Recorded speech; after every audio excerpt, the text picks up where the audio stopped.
এদিকে চলছে উপজেলা পরিষদ নির্বাচনে প্রতীক বরাদ্দ। দর্শকের বিষয়ে আরো বিস্তারিত জানাতে বরিশাল এবং সিলেট থেকে আমাদের সহকর্মীরা যুক্ত হচ্ছেন আমাদের সাথে। তবে শুরুতে যাব কাউসার হোসেন রানার কাছে, তিনি আছেন বরিশালে। রানা,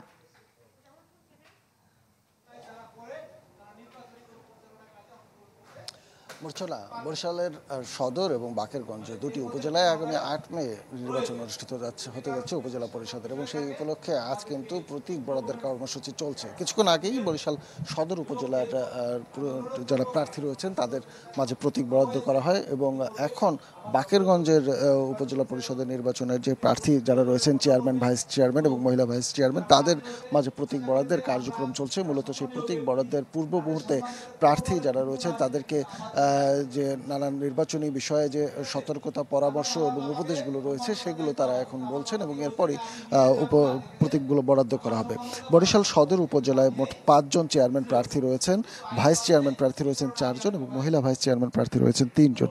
এছাড়া বাকেরগঞ্জে রয়েছেন ৪ জন চেয়ারম্যান প্রার্থী, ভাইস চেয়ারম্যান প্রার্থী রয়েছেন ৩ জন এবং মহিলা ভাইস চেয়ারম্যান প্রার্থী রয়েছেন ২ জন। কিছুক্ষণ আগেই সদর উপজেলা যারা চেয়ারম্যান প্রার্থী, ভাইস চেয়ারম্যান প্রার্থী এবং মহিলা ভাইস চেয়ারম্যান প্রার্থী তাদের মাঝে প্রতীক বরাদ্দ করা হয়েছে, এবং আমরা সেখানে দেখেছি যে একটি প্রতীক আনারস নিয়ে ৩ জন দাবি করেছিলেন, যদিও পরে তাদের ভিতরে একজন ঘোড়া প্রতীক নিয়ে সন্তুষ্ট থাকেন এবং বাকি দুজনের মধ্যে লটারি করা হয়, এবং যার ফলে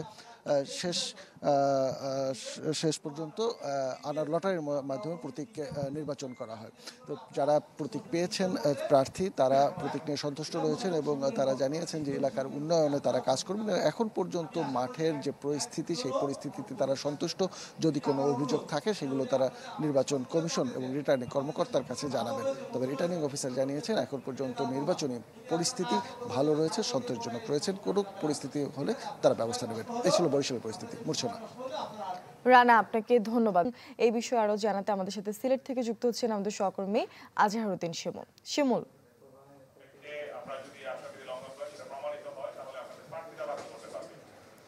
মূর্ছনা, আমি এই মুহূর্তে দাঁড়িয়ে আছি সিলেট জেলা রিটার্নিং কর্মকর্তার কার্যালয়ের সামনে। আপনি নিশ্চয়ই আমার পেছনে দেখতে পাচ্ছেন এখানকার যিনি রিটার্নিং কর্মকর্তা রয়েছেন তিনি প্রার্থীদের নিয়ে ব্রিফ করছেন, কারণ আজকে প্রতীক বরাদ্দ আগামী ৮ মে সিলেটের ৪টি উপজেলা নির্বাচন অনুষ্ঠিত হবে।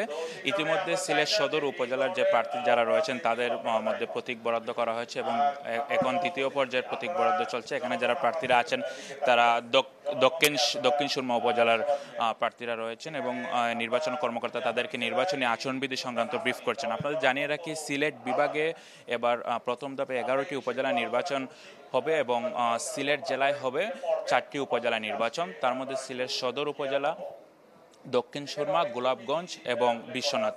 তো 4টি উপজেলা এবার নির্বাচন করবেন 58 জন প্রার্থী। তার মধ্যে চেয়ারম্যান পদে লড়ছেন 24 জন, পুরুষ ভাইস চেয়ারম্যান পদে লড়ছেন 24 জন এবং নারী ভাইস চেয়ারম্যান পদে 10 জন। এই মোট 58 জন এবার নির্বাচন করবেন। প্রার্থীরা যাতে আচরণবিধি মেনে চলেন এই সংক্রান্ত আসলে ব্রিফ সকাল থেকেই চলছে, এবং এখানে আপনি নিশ্চয়ই দেখতে পাচ্ছেন পর্যায়ক্রমে কিন্তু প্রতীক বরাদ্দ দেওয়া হবে। এবং আপনাদের জানিয়ে রাখি, যারা একই প্রতীক চেয়েছিলেন তাদেরকে লটারির মাধ্যমে প্রতীক বন্টন করা হচ্ছে। তো মূর্ছনা, এই ছিল সিলেট থেকে নির্বাচন কর্মকর্তার কার্যালয় থেকে উপজেলা পরিষদ নির্বাচনের সবশেষ।